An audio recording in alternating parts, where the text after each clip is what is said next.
$27 billion. 5 साल की देरी से उद्घाटन हुआ। यह है रेयो बाल्टिक, यूरोप की सबसे महंगी और देरी से पूरी होने वाली रेलवे परियोजना। और नाटो, खैर, वह इसे कामयाब होते देखने के लिए बेताब है, क्योंकि ये ट्रेन की पटरियां तय कर सकती है कि पूर्वी यूरोप में युद्ध के दौरान कौन जिएगा और कौन मरेगा। लेकिन जब नाटो ने दशकों तक इस पर चर्चा की, एक छोटे से देश ने कुछ ऐसा करने का फैसला किया जो पिछले 30 वर्षों में किसी भी सैन्य गठबंधन ने करने की हिम्मत नहीं दी। मैं एस्टोनिया की बात कर रहा हूं। 2016 में सैन्य सिमुलेशनों ने दिखाया कि नाटो के 2 देशों की राजधानियां, जिनमें एस्टोनिया की राजधानी भी शामिल है, 60 घंटों में गिर सकती हैं। 60 घंटे बहुत कम है। मदद पहुंचने का समय नहीं मिलेगा। और नाटो, ठीक है, उन्हें अपनी रणनीति आधिकारिक रूप से बदलने में 6 साल लग गए। 6 साल की मीटिंग्स, मंजूरियां और नौकरशाही प्रक्रियाएं। एस्टोनिया ये सब चुपचाप देखते नहीं रहना चाहता था। उन्हें एहसास हुआ कि जब आप किसी आपदा से सिर्फ 60 घंटे दूर होते हैं तो हर दिन मायने रखता है। इस वीडियो में आप जानेंगे कि एस्टोनिया असल में क्या है, दुनिया की कई राजधानियों से छोटा देश यूरोप की सबसे खतरनाक सीमा पर क्यों है, और वे नाटो के किसी भी देश से आगे क्यों जा रहे हैं जो किसी ने कभी नहीं किया। शुरू करने के लिए मुझे आपको बताना होगा, एस्टोनिया इतने कड़े कदम क्यों उठा रहा है। देखिए, 1940 से लेकर 80 के दशक के अंत तक एस्टोनिया, लातविया और लिथुआनिया सोवियत संघ के गणराज्य के रूप में मौजूद थे। लेकिन अन्य सोवियत क्षेत्रों के विपरीत इन देशों ने अपनी अलग राष्ट्रीय पहचान बनाए रखी। इनकी भाषाएं, संस्कृतियां और स्वतंत्रता का सपना कभी पूरी तरह से गायब नहीं हुआ। जब आखिरकार वे 90 के दशक की शुरुआत में आजाद हो गए, तो इन देशों ने एक ऐसा चुनाव किया जिसने रूस के साथ उनके संबंधों को हमेशा के लिए बदल दिया। मास्को से अच्छे संबंध रखने के बजाय वे पश्चिम की ओर चले गए। 2004 में ये तीनों नाटो और यूरोपीय संघ में शामिल हो गए। और यहां एक चौंकाने वाली बात है, व्लादिमीर पुतिन, जो उस समय राष्ट्रपति थे जब यह हुआ था, शुरुआत में उन्होंने ज्यादा परवाह नहीं की। 2001 में जब बाल्टिक देशों के नाटो में शामिल होने के बारे में पूछा गया, तो व्लादिमीर पुतिन ने कहा कि रूस लोगों को कुछ फैसले लेने से नहीं रोक सकता अगर वे अपने देशों की सुरक्षा बढ़ाना चाहते हैं।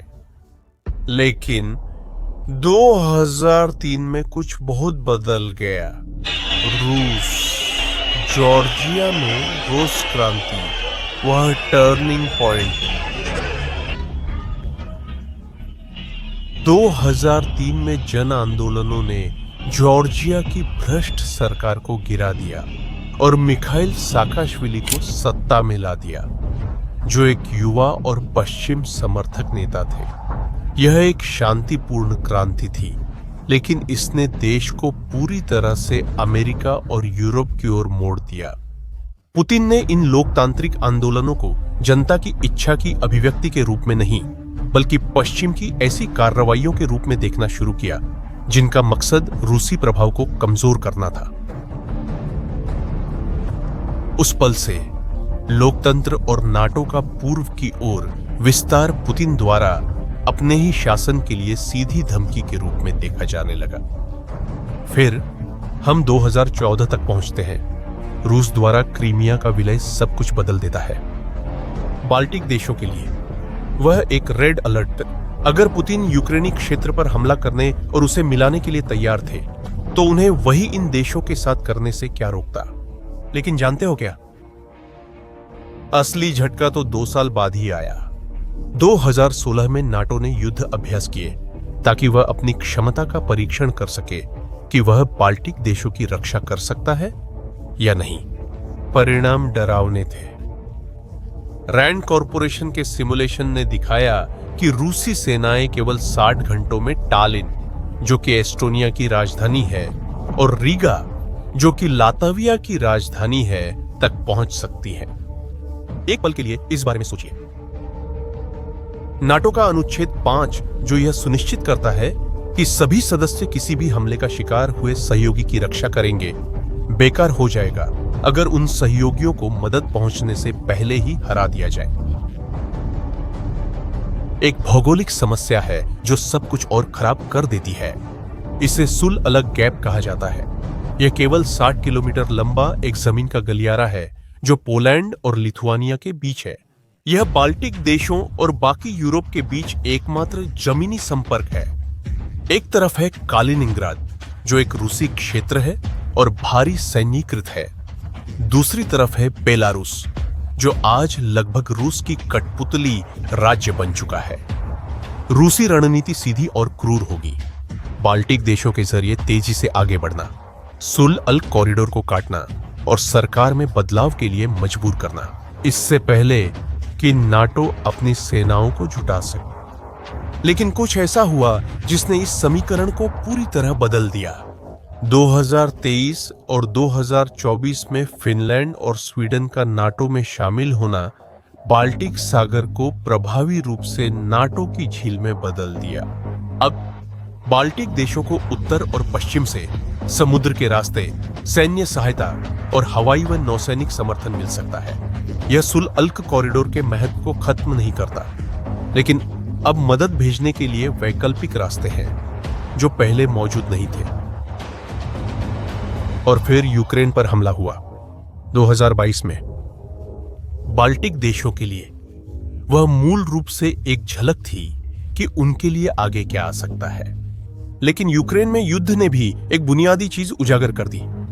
रूसी सेना वह अजेय ताकत नहीं थी जिससे नाटो योजनाकार डरते थे। वही सेनाएं जो कथित तौर पर कुछ ही दिनों में बाल्टिक देशों की राजधानियां कब्जा कर लेती।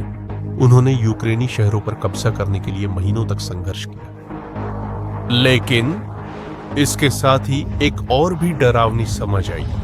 पुतिन ने दिखा दिया कि वह यूक्रेन के खिलाफ एक क्रूर और नरसंहार युद्ध छेड़ने के लिए तैयार है, उस देश के खिलाफ जिसे वह रूसियों का भाई बताते थे। बाल्टिक देशों के लिए इसका मतलब साफ था। अगर रूस यूक्रेन को तबाह करने के लिए तैयार है तो वह उनके साथ भी ऐसा करने के लिए और भी ज्यादा तैयार होगा। साथ ही यूक्रेनी प्रतिरोध ने तैयार की गई रक्षा व्यवस्थाओं का जबरदस्त महत्व दिखा दिया। खाइयां, बारूदी सुरंगों के खेत और मजबूत किलेबंदी वाली चौकियां रूसी हमलों को रोकने और थकाने में बेहद कारगर साबित हुई। Grenade Putin.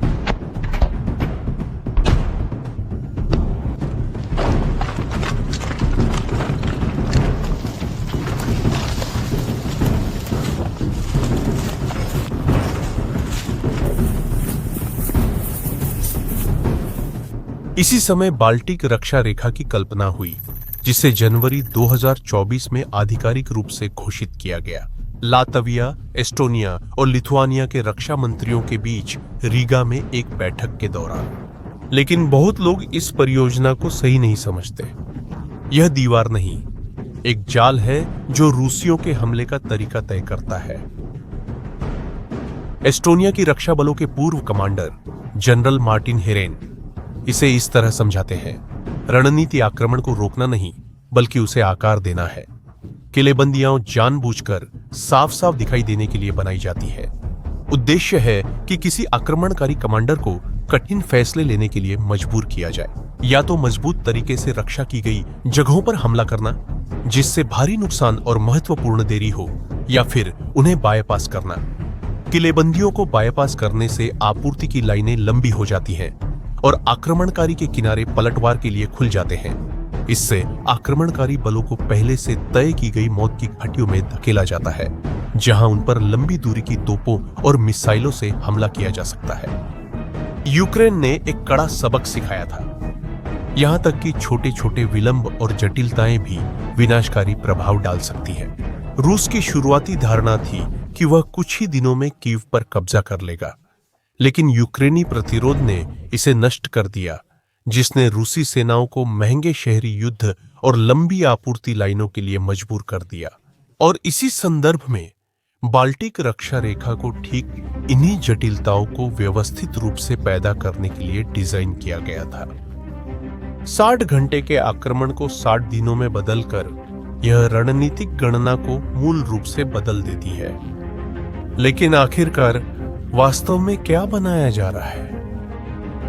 Estonia 600 concrete bunker बनाएगा, हर एक 35 वर्ग मीटर का, जो 10 सैनिकों की पलटन को शरण और तोपखाने के हमलों से सुरक्षा देगा।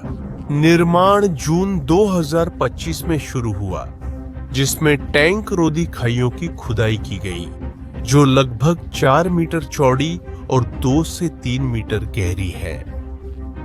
लातविया ने मई 2024 में निर्माण शुरू किया, जिसमें मुख्य रूप से एंटी मोबिलिटी बाधाओं पर ध्यान केंद्रित किया गया।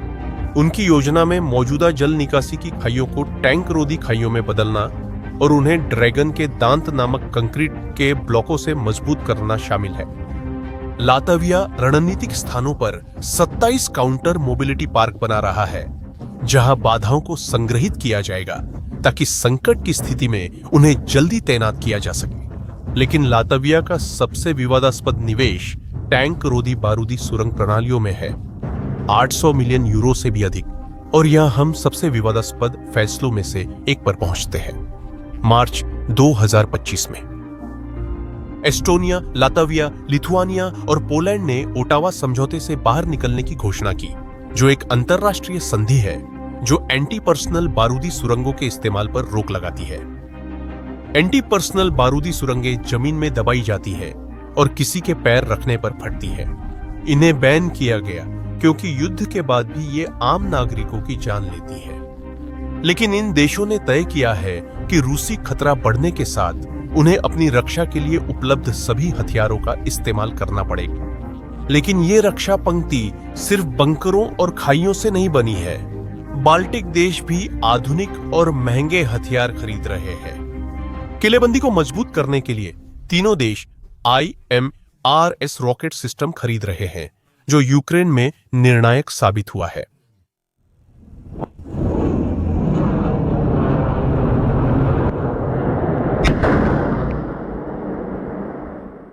एस्टोनिया और लातविया मिलकर German IRIST air defence system खरीद रहे हैं और ड्रोन तथा एंटी ड्रोन सिस्टम में भी भारी निवेश किया जा रहा है। लेकिन शायद सबसे प्रभावशाली पहलू यह है कि यह सब बाल्टिक समाजों को कैसे बदल रहा है। एस्टोनिया अनिवार्य सैन्य सेवा बनाए रखता है और चाहता है कि किसी भी वर्ष में जन्मे सभी पुरुषों में से आधे सैन्य सेवा करें। एस्टोनिया की रक्षा लीग, जो एक स्वैच्छिक संगठन है, उसके 29,000 से अधिक सक्रिय सदस्य हैं, जो क्षेत्रीय रक्षा संरचना में शामिल हैं। सरकार ने एक अभियान और एक ऐप भी बनाया है जिसका नाम ओले वालमिस है, जिसका अर्थ है तैयार रहो। वे सभी नागरिकों को संकट की स्थिति में कैसे कार्य करना है इसकी विस्तृत निर्देश देते हैं, चाहे वह बिजली कटौती हो या निकासी। लातविया ने 2022 में अनिवार्य सैन्य सेवा को फिर से शुरू किया, जो सितंबर 2024 से लागू होगी। राष्ट्र रक्षा के लिए एक शिक्षा पाठ्यक्रम सभी माध्यमिक विद्यालयों में अनिवार्य कर दिया गया है। लिथुआनिया ने 2015 में अनिवार्य सैन्य सेवा फिर शुरू की और नागरिक प्रतिरोध पर जोर दिया। सरकार विस्तृत मार्गदर्शिकाएं वितरित करती है, जो जनता को आपातकालीन किट तैयार करने और आक्रमण की स्थिति में क्या करना है इस बारे में निर्देश देती है। लेकिन यह एक काफी संवेदनशील समस्या है। एस्टोनिया में रूसी मूल के बहुत से निवासी हैं और वे ठीक उन्हीं सीमावर्ती क्षेत्रों में रहते हैं जहां रक्षा पंक्ति बनाई जा रही है।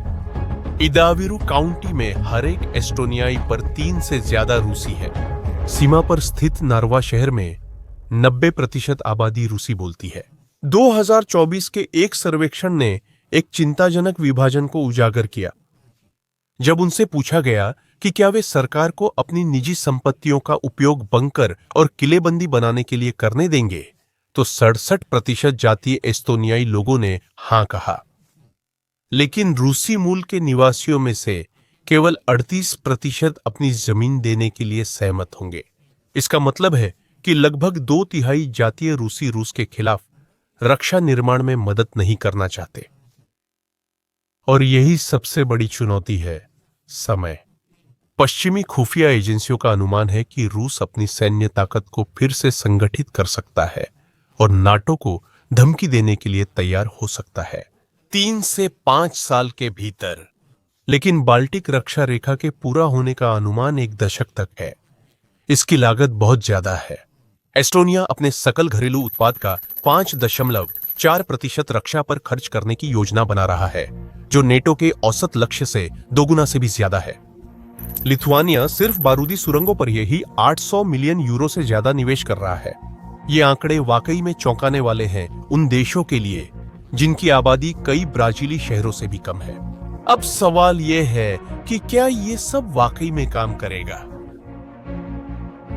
एस्टोनिया की रणनीति ये दिखाती है कि छोटे देश भी रणनीतिक बुद्धिमत्ता के जरिए बड़ी ताकतों को रोक सकते हैं, सिर्फ ताकत के बल पर नहीं। ये एक शाही जैसी रणनीति है, मतलब आक्रमण की कीमत को किसी भी संभावित लाभ से ज्यादा कर देना।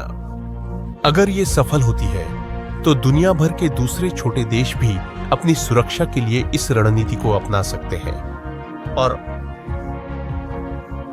रणनीति, जैसा कि आप देख सकते हैं, एस्टोनिया अपनी सुरक्षा के लिए सिर्फ नाटो पर निर्भर नहीं है, जबकि गठबंधन बदलावों पर विचार कर रहा है और रणनीतियों पर चर्चा कर रहा है। दुनिया भर के कई शहरों से भी छोटा एक देश आधुनिक रक्षा का भविष्य बना रहा है, बंकर दर बंकर, यूरोप की सबसे तनावपूर्ण सीमा पर, और पुतिन इस पर ध्यान दे रहे हैं। और आप क्या सोचते हैं? क्या एस्टोनिया की रणनीति रूस पर असर करेगी? अपनी राय कमेंट करें। अगर आपको यह वीडियो पसंद आया हो तो चैनल को सब्सक्राइब करना न भूलें और इसे उन लोगों के साथ साझा करें जिन्हें भू राजनीति में भी रुचि है। अगली बार मिलते हैं।